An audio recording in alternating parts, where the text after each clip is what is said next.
Whether you are ready for it or not, election 2020 is a huge topic already. Who will the Democrats put up against President Trump? Will any Republicans challenge the president in a primary? And who will be that wild card candidate that comes out of nowhere? Remember, don't discount the wild cards. One of them is in the White House right now.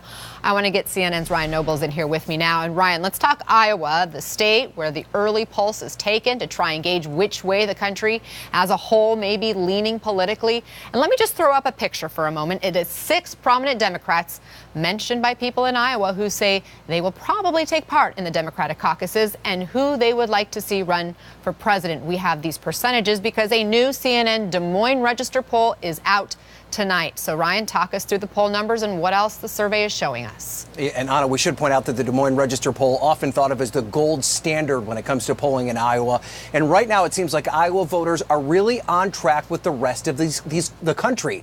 These numbers align pretty closely with the national numbers released earlier this week. And there's one name that's really impossible to ignore, and that is Beto O'Rourke. We knew that he gained a lot of attention during his run against Ted Cruz in Texas. It was a campaign, of course, that he lost, but we're now starting to see that attention crystallize into tangible support. He's sitting at double digits in the first caucus state, and for a candidate that at this time last year most Iowans probably had never even heard of is pretty impressive.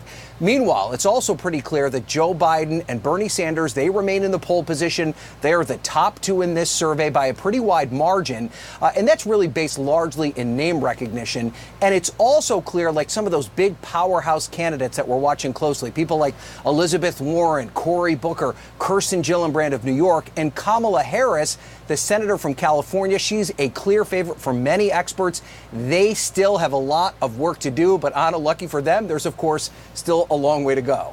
A lot of time. Any wild cards that we can maybe pull from some of these early results? Yeah, we actually asked specific questions about potential wild cards. And of course, the name Hillary Clinton, she remains a wild card for sure, right? There's no indication that she's going to run. And right now, most Iowans would prefer that she just sit this race out. 72% view her as a candidate who would actually distract from this race.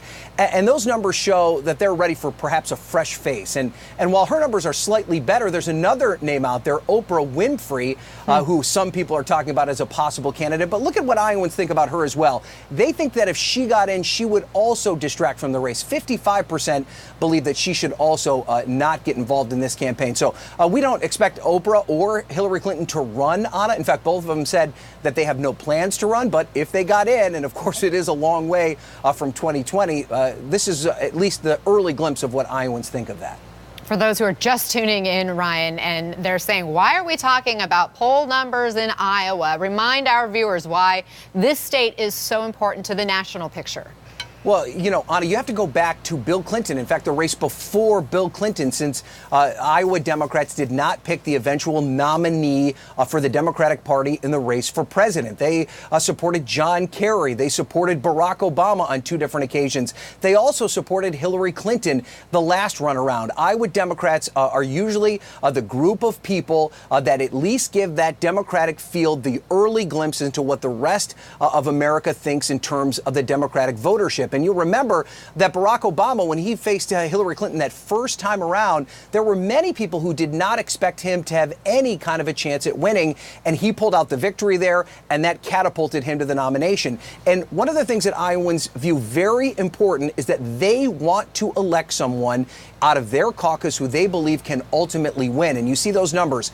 It tracks very closely this year as well. 54% are more concerned about picking somebody who can win and can beat Donald Trump, even more than they are someone that aligns closely with their views. They're not looking for a purity test here, Anna. They want the person who can win the presidency.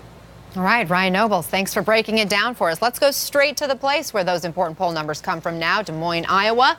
Talk to a reporter for the Des Moines Register, Brianne Fahnensteel. Brianne, why do you think Joe Biden is polling so high with Iowans there?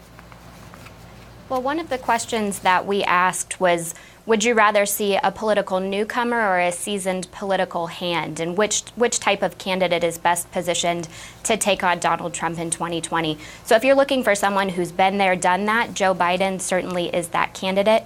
And as you guys were talking about beforehand, a lot of this is name ID. You know, Joe Biden ran in 1988. He ran in 2008. He was just back ahead of the midterms campaigning for Iowa Democrats. He's well known here. He's well liked here. That certainly contributes to the numbers that we're seeing. We are still nearly 2 years away from the 2020 election. So what's your biggest takeaway from these results? Does anything surprise you based on what you are hearing there on the ground? Well, I think one thing that's really important to note when you look at poll results this early is we're 14 months away from the Iowa caucuses. And so as one Democratic operative put it to me, that's not just a long time in campaigns, that is an eternity. So I think we're going to see a lot of shifting over the next couple of months. You guys were talking about Beto O'Rourke being in number 3 there. And so it'll be really interesting to see if and when he does come to Iowa, what that reception is like. What kinds of things would shake things up between now and then? What are the big issues? Well, I think right now, you know, the big thing is taking on Donald Trump. Who is best positioned to do that going into 2020? So I think issues, as you mentioned, are, you know, a lot of these Democrats are very similar on some of those issues. Some are more progressive, some are more moderate.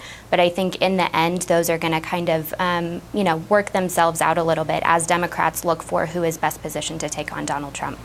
All right, Brianne Pfannenstiel of the Des Moines Register, thanks for being with us.